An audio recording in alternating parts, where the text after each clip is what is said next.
This is a Geek Leader podcast, and I'm your host, John Rauda. This show is all about helping us grow as leaders, become better technologists, and improve our lives both at work and at home. I hope you enjoy the show and learn a lot.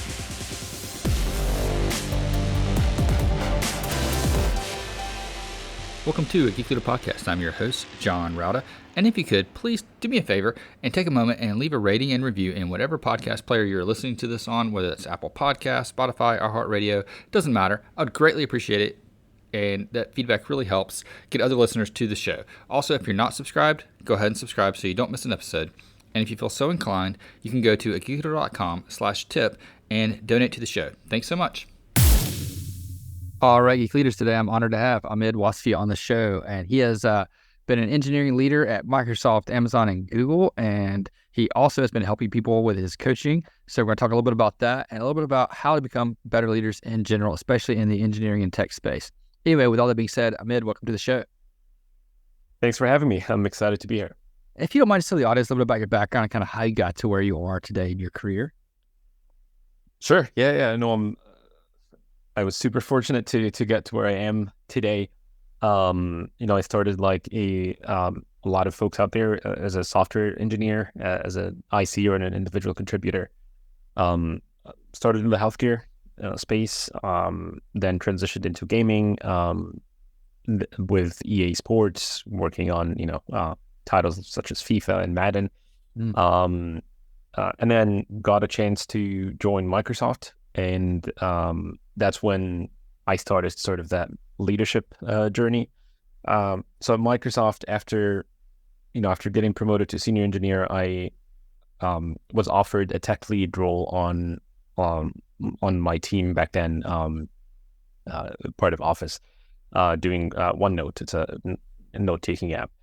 Initially, I was actually kind of hesitant. I didn't want to do it, but then the team needed some additional support, so I decided to do that. And that's when I started to see how I could multiply my impact further and further by getting into leadership positions.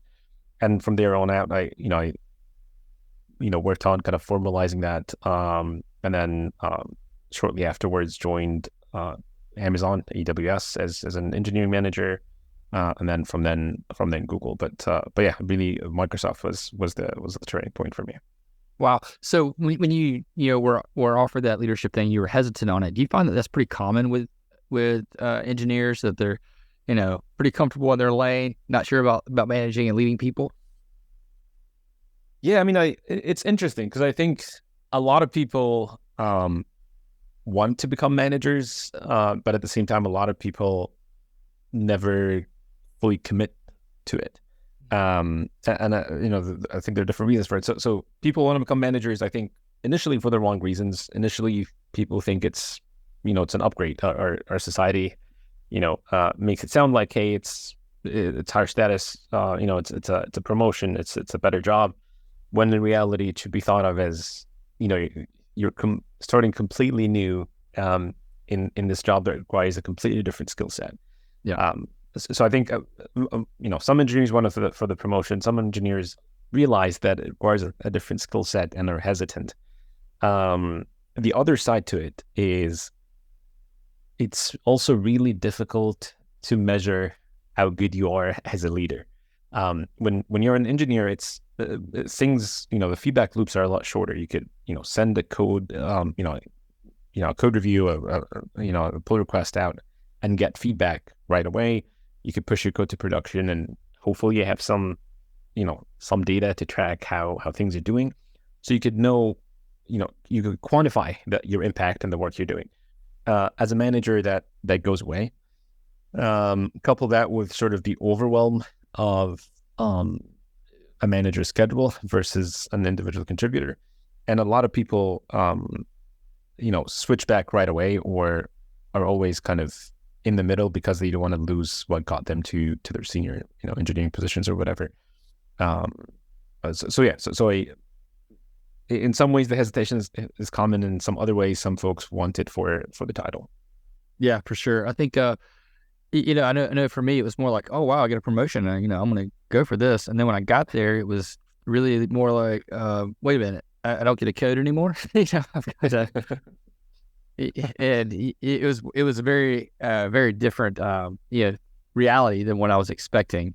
But I learned to love it, and especially the leadership aspect of it, and learning that I'm not just developing applications, but getting to develop people. And I think that's a big new skill to learn that's really rewarding when you do it right. Definitely. I agree with that 100%. It's super rewarding when you get it right. Also super stressful while you're figuring it out. Yeah. So what are some of the things that you've learned or you've seen along the way when you've been helping out new leaders of common pitfalls that they fall into, or problems and that that are reoccurring within new engineering leaders? Yeah, no, that's a very good question. I think the first one I already kind of touched on, this idea of feedback loops. As an individual contributor, you got a lot of opportunities to get sort of feedback from the environment in code reviews, or in design reviews, or like even metrics in production once you push your code. As a leader, as you mentioned, you're really helping develop and grow individuals and deliver projects for the business, both of which take months to actually see results.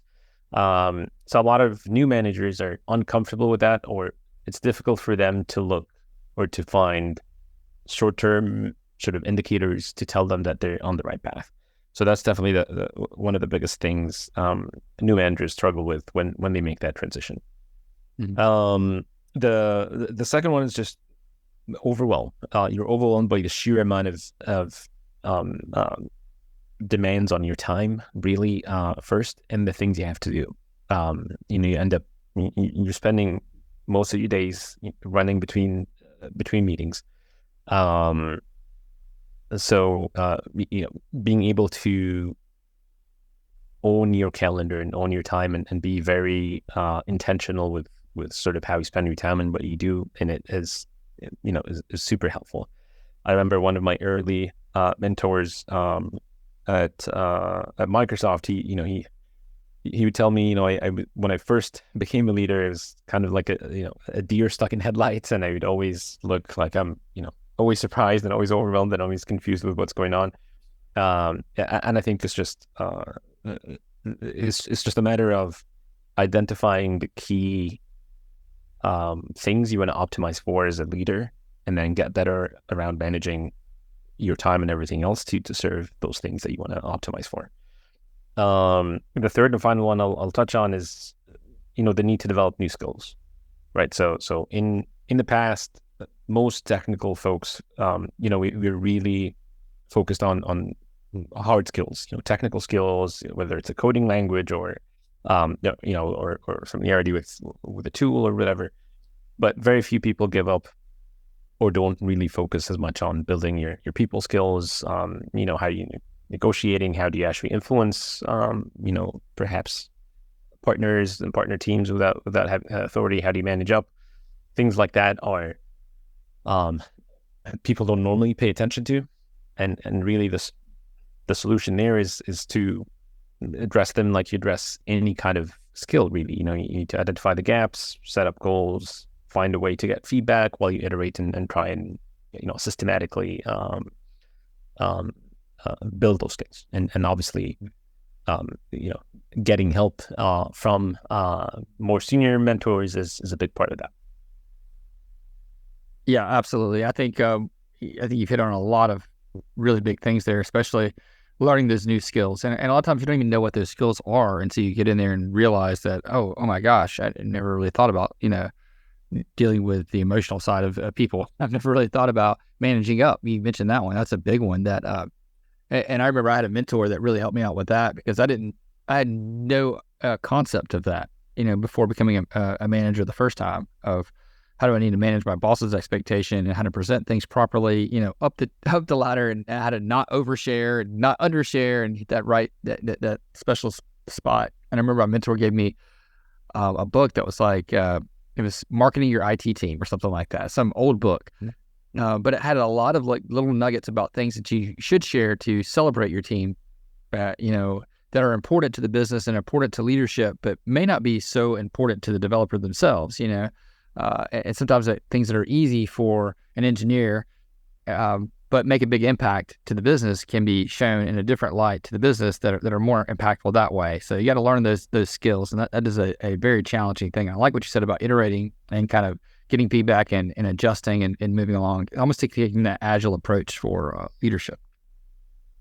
Exactly. I mean, that really is the only way, and I think that iteration, but you need to do it consciously, right? Mm-hmm. And I think it's all a matter of just starting somewhere, like you mentioned, having a mentor, reading a book and following something to start with, and then iterate from there, and will almost be always more useful than spending endless hours reading about managing up without actually taking action at the end of the day. But yeah. So through your time, you came up with a framework to help leaders. Can you talk a little bit about this framework and how you use it to manage stress and increase efficiency and effectiveness and things like that? Yeah. So it really comes down to three pillars in this framework. I call them kind of master yourself, manage people, and then manage projects, and in that order. So it starts with yourself. If you cannot manage yourself first, you cannot really help others. You cannot show up for your team or your business in the right way. And when it comes to yourself, besides sort of like the fundamentals, getting enough sleep, eating right, exercising, really, how do you actually manage your time? How do you manage your calendar? How do you manage your emails? How do you keep track of everything you need to do and do them regularly in a sustainable way? So that's sort of the first pillar, and we can dig into some details there as well. And then once you have that under control, the next one is managing people. So there's a lot that's been written about managing people, and fundamentally it's about doing very few things, but doing them right. Things like having regular one-on-ones, having effective career conversations. Essentially help people develop and improve, and help get them the right resources to do so.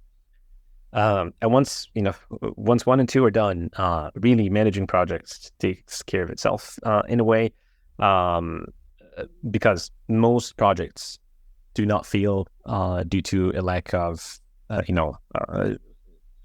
technical issues or lack of sort of a creative solution or whatever. Most projects fail because of people issues and relationships and interactions.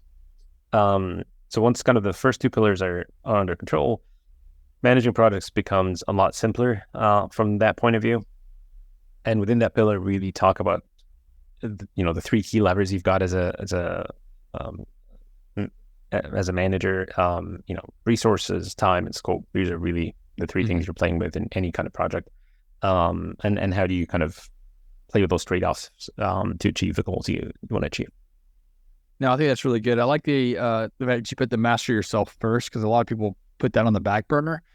And I go back to the whole flight thing. Whenever you're on an airplane, they always tell you to put on your oxygen mask on first before you help other people, because if you don't have anything to give and you don't have that oxygen coming into yourself, you're not going to be able to help anybody else, and you're going to fail on the other two. So I think that's really good to put that one first.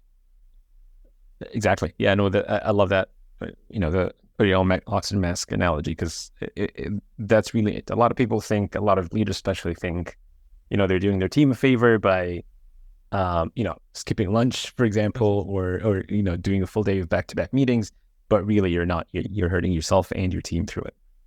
Yeah, I think people don't realize how grumpy they get when they when they work too long, and how that rubs off on your team. But it also sets a bad example for the team. And I didn't realize this. I remember when I was an early manager, I was trying to put in a lot of, after hours, time to make sure we were ahead of things. And I was sending out emails late in the evening, and I didn't realize that I was, inferring to my team that you also need to be doing this, because I'm sending out emails at 6 o'clock and 7 o'clock and 8 o'clock in the evening. I'm expecting responses, but I really wasn't expecting responses, but I was giving them the message that you need to be working, 8 o'clock in the evening, sending out messages, emails as well, to show that you're, committed, which is the wrong message to send. Exactly. It's really hard not to. It's really easy to send the wrong message unintentionally, right? Because really culture is what people see you do really without a lot of things you don't have to be explicit about. I love Gmail's, scheduled send feature for things like that. If I have to send emails later in, after hours in general, I try to be conscious of that. But it's funny you mentioned kind of being grumpy. I remember, a coworker of mine, back in my earlier days when I skip lunches and I would do full days of sort of, full day meetings at work. I would, pass them by in the hallway and they'd be like, you know what, you should smile more. Like, it's just like your team always sees you kind of stressed and you just, you have this weird expression on your face. And I think, looking back, it's funny today looking back at it because it's really true. We tend to ignore ourselves a lot. Yeah, absolutely. So what are the, you mentioned at the very beginning that one of the biggest problems you see is people being overwhelmed. What are some things that we can do as new leaders or even as experienced leaders that are, doing a bad job of this, taking care of ourselves? What can we do to help that and to help ourselves to have a better work-life balance and not be so overwhelmed with things? Fantastic question. I mean, I in some ways, I don't know where this starts, but I have a few thoughts generally. The first one is to realize, ideally you're in this for the long term, and you want to get to a sustainable pace of work, right? So for every person that will be slightly different. But figure out what that means for you. I can do X hours a week, let's say, and I could do this sustainably, managing my family expectations and everything else I have to do outside of work, for instance. So it starts there. So you need to know your own limits. And does that mean sometimes it'll go over X or sometimes, you'll cross that threshold? Yes, that will happen, but at least you'd be doing it consciously. Or maybe no. Maybe the answer is, X hours, that's it. I cannot do that without, letting something else, get impacted. And I've made a commitment to myself not to do that, for example. So you'll just have to prioritize and be more kind of ruthless when it comes to that. So that's one thing. The second one, which I think is really important and a lot of people miss, is setting explicit expectations with not just the folks that report to you, but also with your management and your leadership. A lot of the impact, a lot of the pressure we put on ourselves is really internal. Like, I think I need to do this because this is how things should be. But if you had a very explicit conversation with your manager, for example, and align on expectations ahead of time, that removes a lot of that pressure on yourself. Mm-hmm. Which I think is one of the more important ones. And then, really the third and final thing I'll end with here, and there's so many little things one can do, but the third and final thing is knowing what you're optimizing for, and that could change. That could be change season to season, for example, or quarter to quarter, or whatever. But you need to be very clear on what you're optimizing for. I often tell leaders that I coach, if you do nothing this week except for one thing to call it a successful week, what would that thing be? And this, if you don't know, or if you haven't even thought about that question, that's an obvious red flag. Or if you have 10 separate things, that's another red flag, because that tells me they're not prioritizing and delegating enough. No, I think that's really good. And going back to that explicit expectations, I can think back when I was a manager and I was putting in those ridiculously long hours and I didn't know why, really. I was doing a bad job at it. And I had my second kid. And I remember when I had my second kid, I thought, I got to stop this. And I went and had this conversation with my boss, who was the director at the time. And I just said, hey, I'm not going to, stay at work, late in the evening and just plug away at things. I'm going to leave, between 5 and 5:30. I'm going to try to leave on time. I'm going to go home. I'm going to spend time with my children. And after that, if there's, a pressing issue or something important after they go to bed, I'll jump back online and do some work if I need to, but I'm not going to do that. He's like, there's no expectation for you to do that. Like, we never expected you to stay here late in the evening. But I thought that, I had that in my head for some reason that was what it was expected of me. But then after I had that conversation, it was like, yeah, no, it's perfectly fine. We didn't expect it to you. And, and after that point, I was like, oh, wow, I just got back, several hours a week that I had no idea that I didn't even need. And not only that, when I was at work, because I knew I needed to leave at 5 or 5:30, I was more focused on the work that I needed to get done. And I was actually getting more work done. Exactly. I love that story. Yeah. No, it's super, super relevant. And I think you could take that and sort of recursively apply it to every project, everything you're working on, every initiative. But most of the expectations go kind of, they're sort of implicit and they add way more pressure than you need to, honestly. Yeah, and if you go back to, I think it was Tim Ferriss that mentioned it in his 4-Hour Workweek book, the Parkinson's Law, like the scope of the project will expand to the time that you allot to have it. So the fact that I was giving myself, 10-hour days and 12-hour days, I was using all 12 hours. But if I, scaled back and said I'm only going to work 8 hours, then I was able to get the work done in that 8 hours because I was more focused on what needed to be done and had a better priority list and actually got better things, accomplished.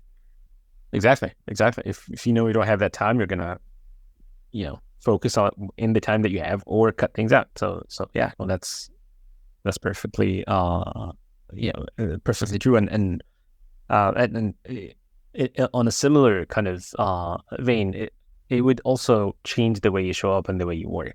So instead, if I only know I've got 2 hours to finish, whatever it is, writing a document or a proposal or something. I'm not going to have, 15 different tabs open. I'm not going to be, checking email or IM in the middle. I'll be super focused because I know I don't have time. I need to finish this. So it leads to a better work at the end of the day as well. Yeah. And going back to what we said earlier about your unintentional messages, you give an idea that it's okay to not focus in meetings when you're up there, playing around on your iPad, your phone, having multiple tabs open, not being, focused and zeroed in. And like you said, if you are focused and zeroed in, not only do you get better work done, but you're setting that message to your team that this is the expectation that you should have in these meetings. Right. Exactly. That's another thing, by the way, when your team sees that you're always overwhelmed or you seem to always be running around and busy, you're always typing, there's always something happening. It also not just sends the wrong message, but it also deters them from reaching out to you when there is a concern or problem, until it's really, really, a major thing. And by then it's already too late.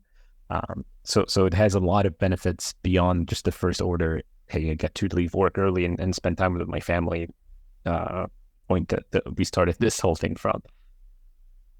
Yeah, I think you're absolutely right. You don't want to ever, unintentionally send that message that you're too busy for your team. Right. So another thing you've talked about, and I think it's really important, is one-on-ones. And, being a manager, I know when I first got in there, I didn't have a boss that had, regular one-on-ones. So I wasn't familiar with that or how to do it. And I kind of had to figure it out on my own. What are some advice that you have for someone who is just getting started with one-on-ones and how to have, effective one-on-ones? Yeah. No, I've had a lot of different experiences with one-on-ones. I've one of my older bosses would never have one-on-ones at all. Sort of at the extreme end of the spectrum.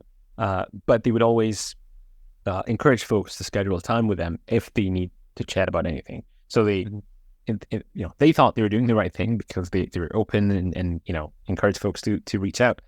But most engineers are really introverted, and they would hardly ever take you up on an offer like that unless there is a real problem. I've had different experiences. I've had a manager that would schedule 5-minute one-on-ones with everyone on Mondays, and if there was something else we needed to chat about longer, then we'd schedule a follow-up later in the week. And I think what both of those examples miss, in my opinion, is the goal of the one-on-one is to build a relationship with the individual, and that does not happen sort of once a year or in a quick 5-minute conversation. That takes time. They need to, to trust you. They need to kind of build, kind of warm up to the individual and build up to that. And so that, that's not easy.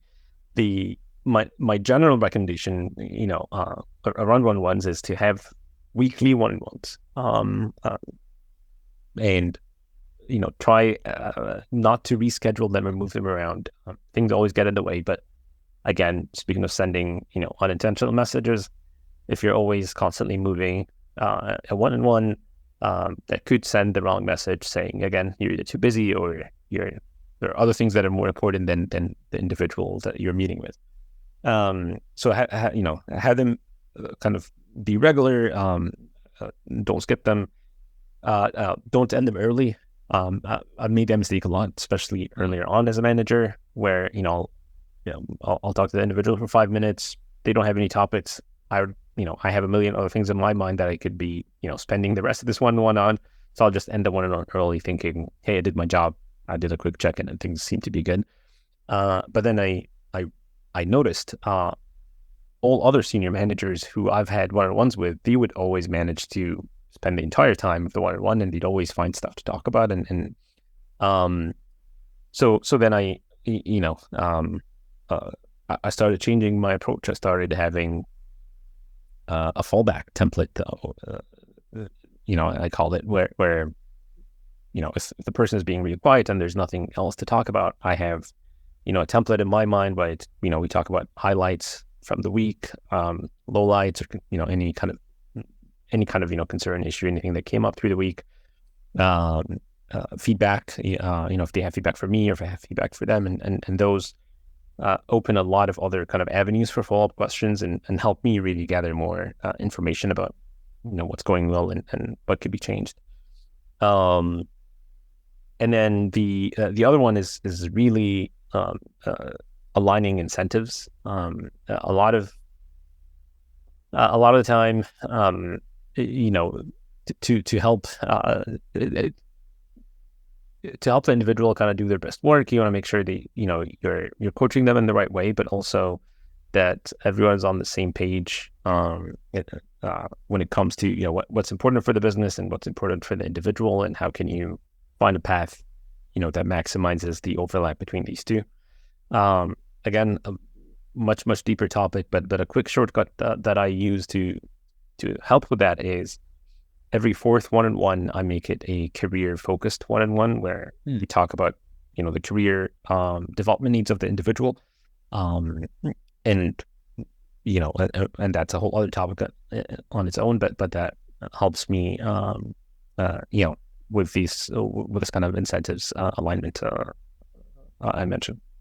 I think that's really good because, if you don't have that intentional conversation about where the career is going, sometimes you may, unintentionally lead them into the wrong direction. I've had some people on my team that are all about wanting to get into, maybe they're an engineer and they want to get into project management. And you don't realize that. So you always push them for that next level of engineering instead of trying to, help them out with, acquiring skills for project management or something like that. Very true. Very true. And that's, I would say that's, a better or a happier example than the other extreme where they could just up and quit and they'd be like, yeah, well, I'm not being valued. And you could, maybe they're your best engineer. You think really highly of them but you just never have that explicit conversation. So they think they're not valued, or they think they're not, getting what they want. And it's just that it was never talked about. Yeah. And you have some people that, want to move into management, leadership. They want to, accelerate their career. There's other people that don't, and they're very comfortable just being, a really good, strong developer, and that's all they want to do. And you've got to be able to differentiate where people want to go, so you can help. I think part of your job as a leader is to grow new leaders or to grow people in their careers and to do what's best for them. And if you don't know that, how can you even start? Exactly. That's the other thing too, right? Like, yeah, not everyone is motivated by the same things or looking to get to the same place. I had an individual years ago where he told me flat out, I don't care about getting promoted. I really don't want to I know I'm not going to spend a lot of years as an engineer in my career. I actually want to go back home, join the family business. Their family owned a large farming business, and that was their long-term plan. And that really changed our career conversations, because then we pivoted into talking about, what are the skills they would need to develop to be successful in their future family business, and how can they develop them while delivering value to us, to our company at the time. And then we started aligning them with projects that helped both. And we ended up kind of finding a win-win situation where they could join projects they'd actually be excited about, because they know they're building up, to help their future selves as well, while helping the company. So yeah, I mean, having those conversations, I think, are really important, because without them, you're really just, winging it, really. And there's a much better way to do it. Yeah, for sure.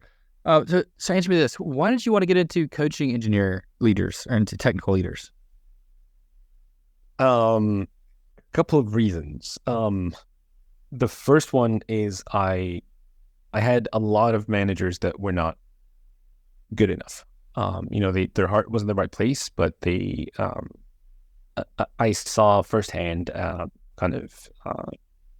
how bad things got, and how many good engineers they've lost, and how inefficient and frustrating it was for the individuals on their teams. And I just I'd like to help with that as much as I can, and help make people's careers a little bit better. Most folks, when they switch jobs, they leave because of people, and a lot of times because of their manager. So helping there in any way I can, I think, was one of the motivations. The other one is I've gone through the journey myself, and I've seen how long it took me to get to a better place. And I think I can short circuit that for folks, and help them get there a little bit faster. So yeah, those were sort of the main kind of motivations behind getting into it. I think that's really good. I like that. I think it's been a good conversation. I think we've got a lot of really good practical advice that people can take. How can people, connect with you online, learn more about, coaching, and maybe get some advice from you if they want to get that route in the future? Yeah, I've got, people reach me on my website, thethrivingem.com. I'm sure we'd link it in the show notes. Mm-hmm. I'm also on Instagram, Ahmed Wasfy. I post, I post about leadership in general, and folks would follow me there if they're interested in learning more. Awesome. And I'll link that in the show notes too at geekleader.com, so people can click through there and find you online. Thank you so much for coming on the show. Really appreciate it. Thank you. Thanks for having me. Hope you enjoyed the show. Please go to geekleader.com to learn more about what this guest is up to, click on their links, and connect with them online. I would also greatly appreciate it if you could leave me a rating and review in Apple Podcasts or wherever you listen to the show. Make sure you've subscribed if you haven't already. And if you feel so inclined, you can leave me a tip by going to geekleader.com/tip.